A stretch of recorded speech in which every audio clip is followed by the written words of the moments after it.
I've got into hot sauces inadvertently. You know, I don't drink wine anymore, so this is my wine tasting. Okay, let's try this one. Yeah, we're getting hotter now. Okay, we're getting hotter. Okay, you can.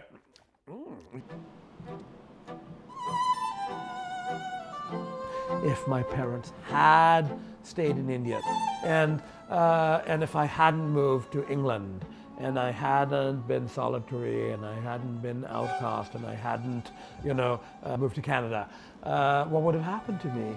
I mean, if I had been in India, would I have been a part of the upper middle class and belonged to the club?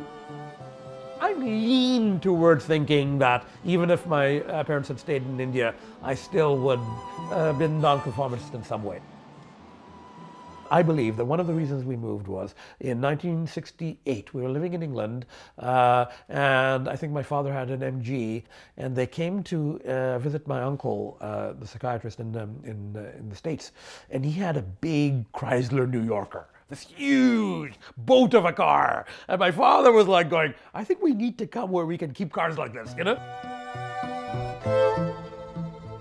The two things that, my father was interested in was cars and real estate. And we would go to open houses and we'd go to dealerships. That was, we didn't go play football. We went to, open houses and dealerships. It started off as something that I shared with my father. And some of these, my father and I bought, or my father bought some years ago. This one is a 1984 Porsche 944.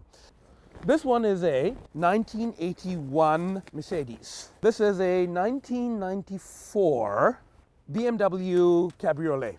This one is a 2004 Chrysler convertible. The three in the garage, these are my own cars, and you can tell that these are mine and mine only because they're all black. That one is a Lexus SUV from 1999. For every day, winter and summer, this is my daily user.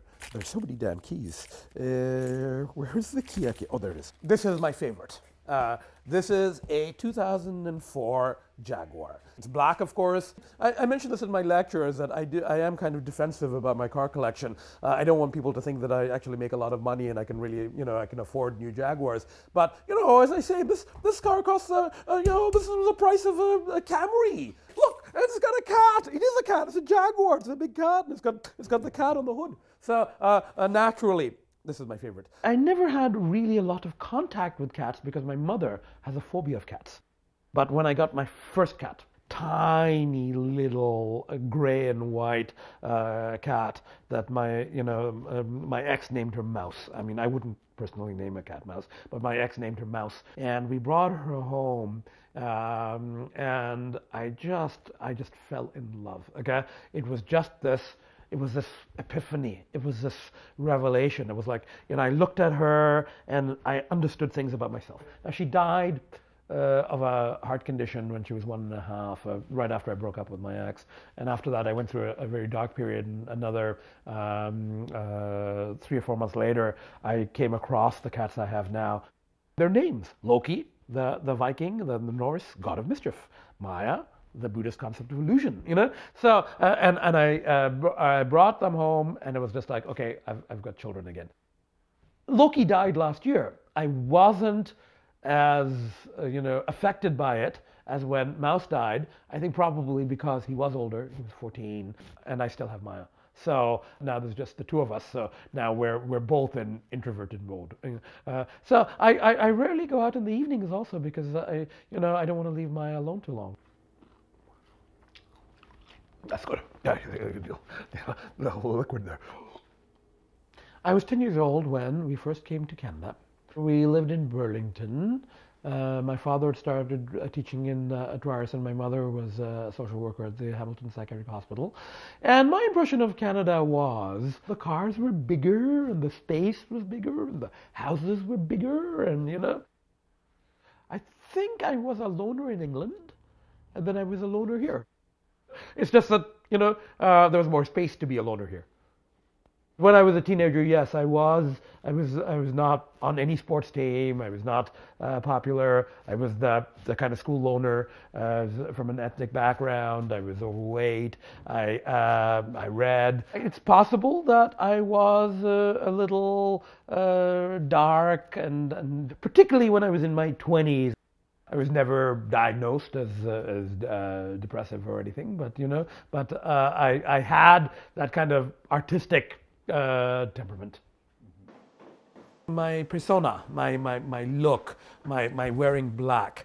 But it started with when I was part of the Queen West scene in the early 80s. That was the uniform. You could go to booze cans and parties and galleries, and as long as you're wearing black and you have that kind of the attitude of the artist.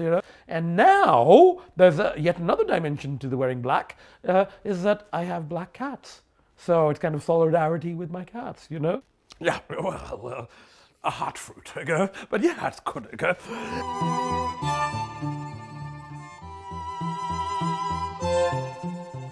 I just like to drive. I like to be alone. I like to see the sights, particularly in a convertible these days. Put the hood down, drive to Vancouver, drive to, through Quebec to PEI, and as I said, I find it very creative, very inspiring. I come back, and almost always after one of my road trips, I write a story about my experiences, and I shouldn't say the people I meet because I don't meet many people. I'm in my car. In the high school I went to, I think there was one other Indian and one, maybe 2 or 3 total visible minorities. So yes, I was called a Paki. I mean, the term had just started, coming into play at the time, applying to anyone brown.